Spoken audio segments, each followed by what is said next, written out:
Hi everybody, thank you for joining me. So this is going to be my next build. I mentioned this kit I think in the video for the completion of the IBG Cromwell. I built this numerous times as a kid, but I haven't built it recently, and of course I haven't got a completed kit on my shelf, so that's the intention of this build. Let me just show you the back of the box. So I hope you can hear me over the rain. We're having a thunderstorm just coming round now. This is what the model could look like built up without being painted. So it's got the two colour tones of the tan and the dark brown. Of course this depicts the British tank. You can build it as an American M3, and I think I intend to build it as an American M3 because I don't think I've ever built it in that iteration. Let me just show you the sprues to remind us what it looks like. So here's the first sprue, which we've got part of the diorama there. We've got the road wheels, we've got the return drive sprocket, and what's this called? Doesn't matter. I'll put a caption once I work out what it's called. We've got the lower part of the tank there, and we've got two British, one infantryman and a crewman for the tank, and these are the sprockets for the road wheels. We also have the stowage boxes on here as well. We've got the choice of the two turrets. This is the turret sides, top and bottom for the British version, and this is for the American version, the rounded turret. Deck of the tank, sides of the tank, and the diorama sides as well. And down here we have some quite badly mauled decals.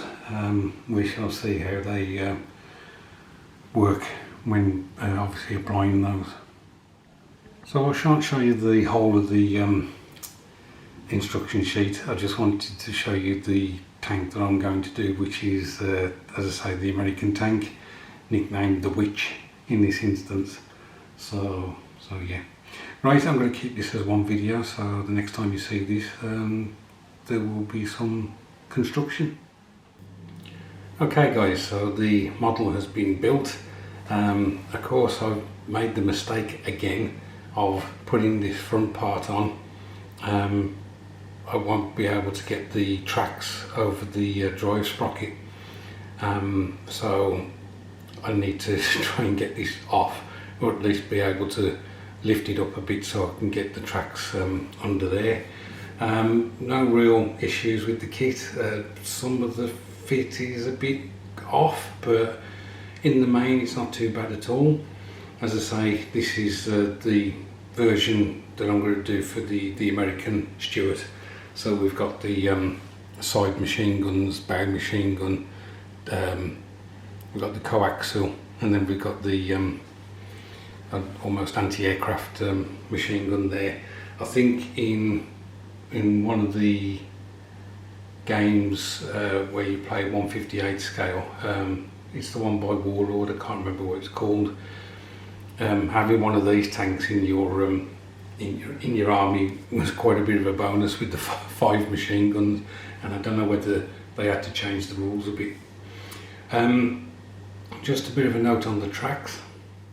So we've got the typical rubber band tracks, and I noted, and also one of my subscribers, Brian, pointed out to me that these things have become quite brittle.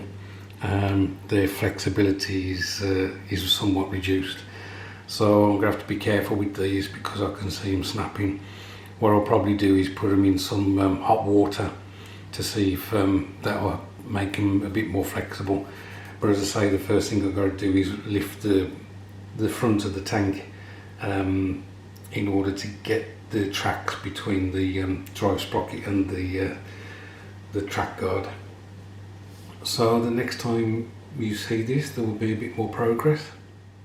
Right, so the whole model got a primer of matte black from Colour Forge, and then I sprayed post-war American olive drab on the tank. It's the only olive drab I have at present, and I wasn't prepared to go out and buy another one.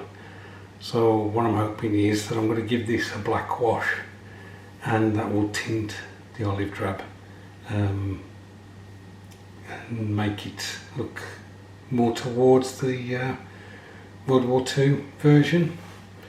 But then again, it came in so many different shades depending on theatre and use that does it really matter. So I think the next time you see this it will be finished. Okay, I lied.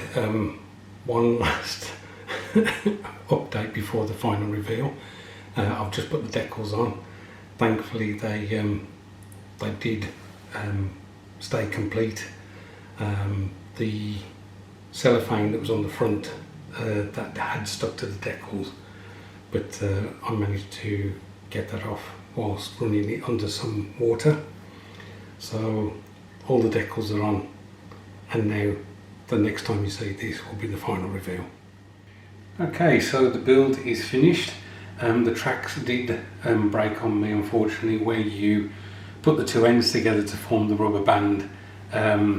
Unfortunately it broke, so I cut that off, and I managed to super glue the tracks to the road wheels. Fortunately the rubber was still pliable enough to bend round the drive sprocket and the idler wheel, and then I breached the gap with some evergreen styrene, hence why I've thrown mud all over the tracks so that to hide that damage. Apart from that, as I say, this build was really enjoyable.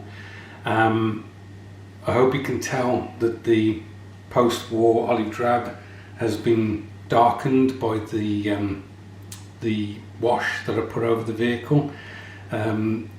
Even though you wipe it off, it will tint the paintwork underneath, and that's what I was hoping it would do to give us this effect. I've just painted the terrain. I think it was desert sand on the embankments, and then I did a mix of various browns to get the road surface the way it is. I've tried to show that muddy as well, so that we've got some idea as to why there's mud on the tracks, although the track mud has dried out a bit whilst the vehicle stopped at this location. Anything else to add really? I don't think so. Really happy to have this now fully built, and I can put it on my shelf with the other Matchbox kits. I might do a video showing all the current kits from Matchbox that I have got built.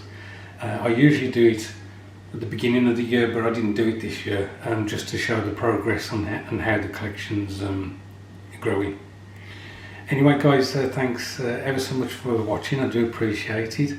It's Friday night, so I hope you have a cracking weekend.